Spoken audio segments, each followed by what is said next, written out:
go ahead and introduce my first guest, Bill Lavender with Bill Lavender Credit Restoration Services. Bill has over 30 years of experience in financial and credit businesses and started credit restoration services 15 years ago. Bill's program includes analyzing your credit report, creating a master plan for getting you where you need to be, helping with debt settlement, writing letters to collection agencies, and ongoing personal help and support throughout the process. Bill is highly recommended by leading banks, mortgage companies, realtors, and home builders. Bill, welcome to the show. Good to be with you today, Jamie. So, Bill, tell me a little bit more about yourself and your company. Well, first of all, I've been around for over 30 years in credit and financially related businesses.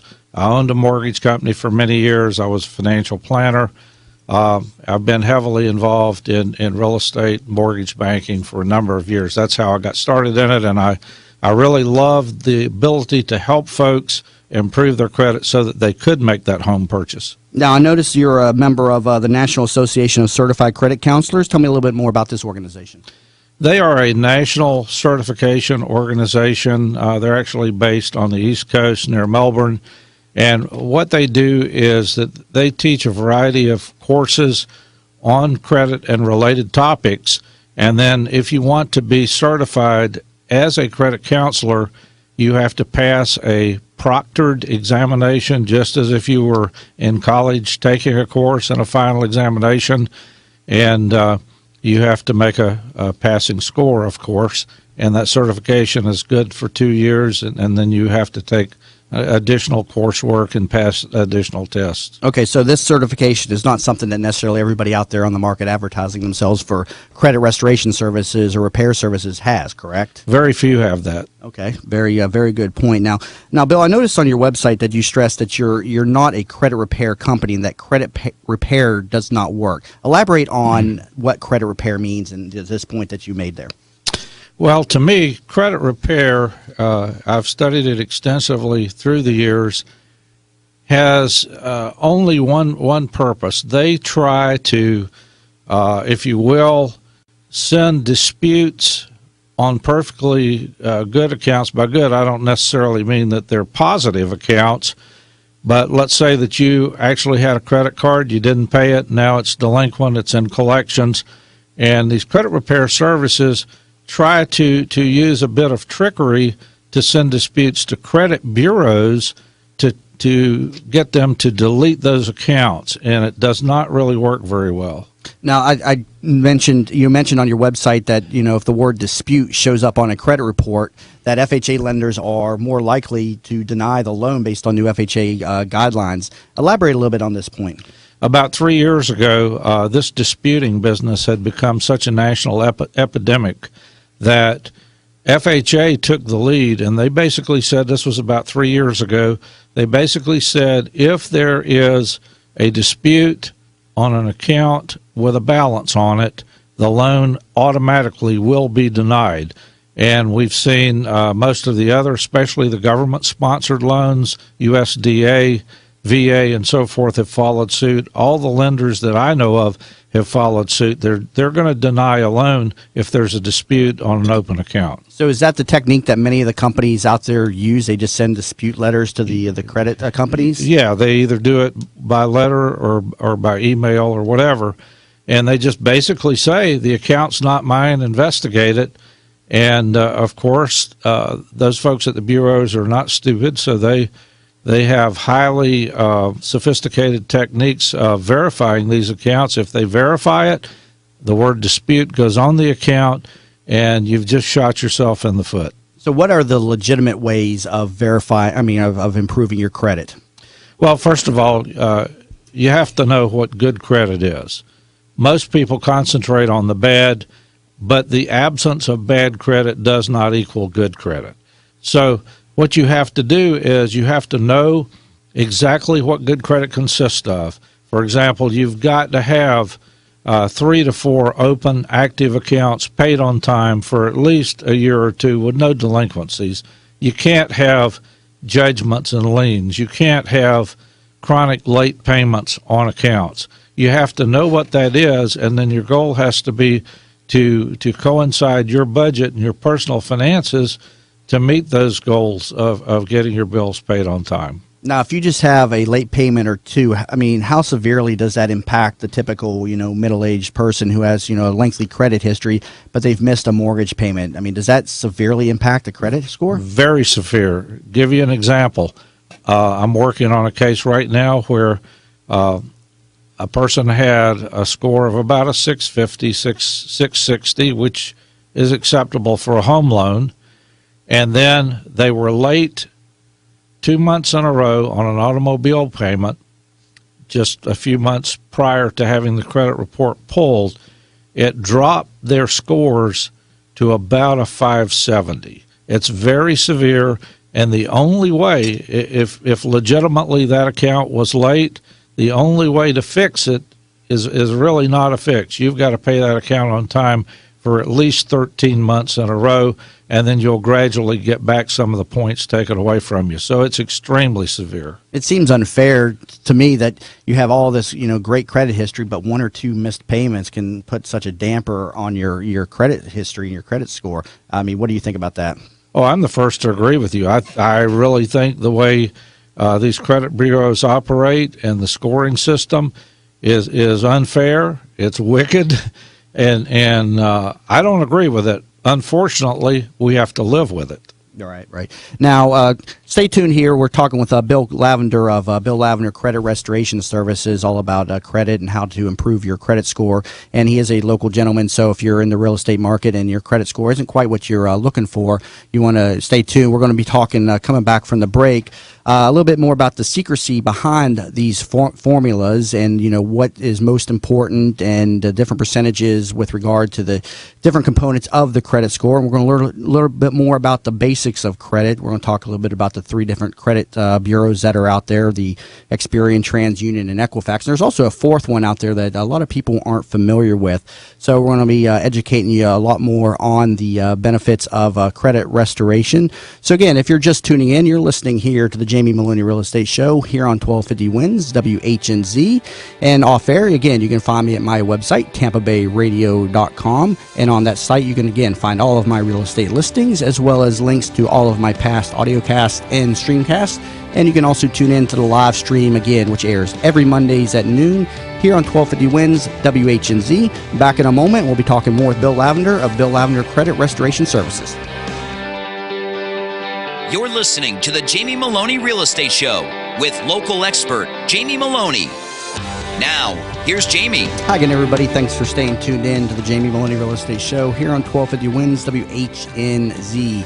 Again, you can find this show on every Mondays at noon, so I invite you to please tune in as my show aims to become your information source for the Tampa Bay real estate market. Off air, you can find me at my website, tampabayradio.com. And also to all the home sellers in the Tampa Bay market, I offer a free home valuation to anybody considering selling their home.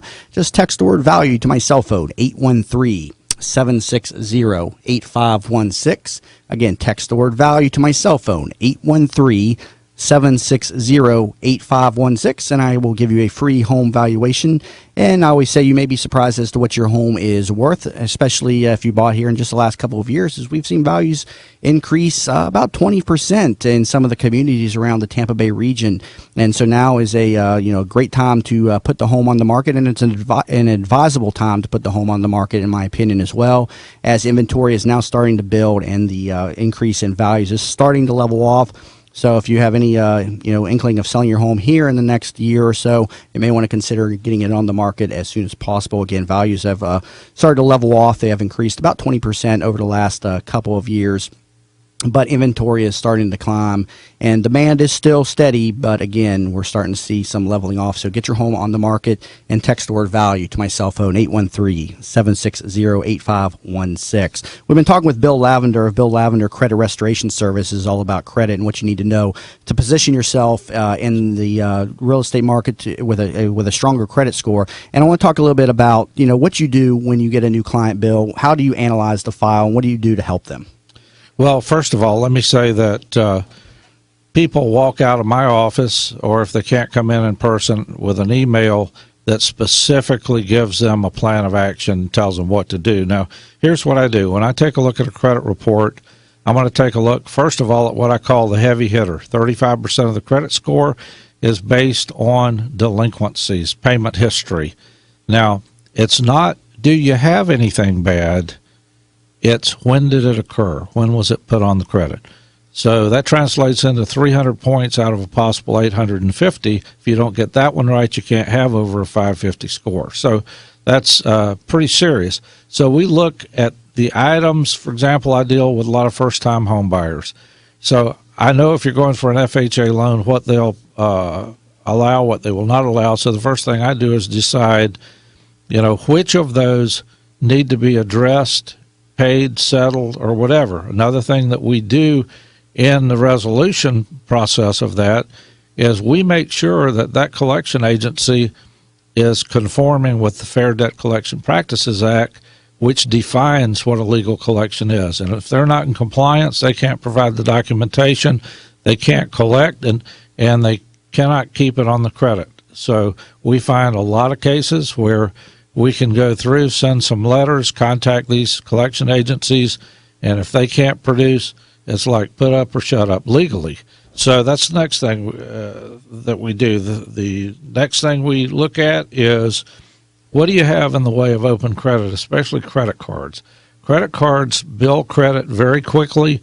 You might need a secured card, which means you open a savings account at a bank for, say, $300 or $400. The bank gives you a MasterCard, and you start making payments and keep the balances low. In addition to that, you have to make sure your credit card balances stay around 10 to 20% on a monthly average. And that's the credit utilization component of the credit score. You talk about that's correct. 35%. The largest number is your payment history and how recently they occurred. 30% of the credit score, credit utilization, and then the smaller components. 15% of the credit score is related to the length of the credit history. Elaborate on this a little bit. Well, basically, the longer the better. The more you've had a good account, paid it on time, the more points you're going to add to your scores. But having a lot of great accounts will not offset that one bad account, I guess, if you've made a couple of late payments. And that's where we get back to the point earlier about you could have a great credit history but make a couple mistakes. Yeah, that's true. But it's also partially a balancing act. It's kind of like a seesaw on a kid's playground. You got to balance children on both sides to have a little bit of levelness to it. So, yeah, we got to balance it. And no, you can't totally overcome it, but you can compensate. And also the other components of the credit score, about 10% of the score is measured behind the type of credit that is used. Elaborate on this a little bit. I guess it's good to have a house payment, but it's not good to have the Sears card, I guess, right? Well, we call it a mixture of credit. To have a better score than average, you've got to have some credit cards.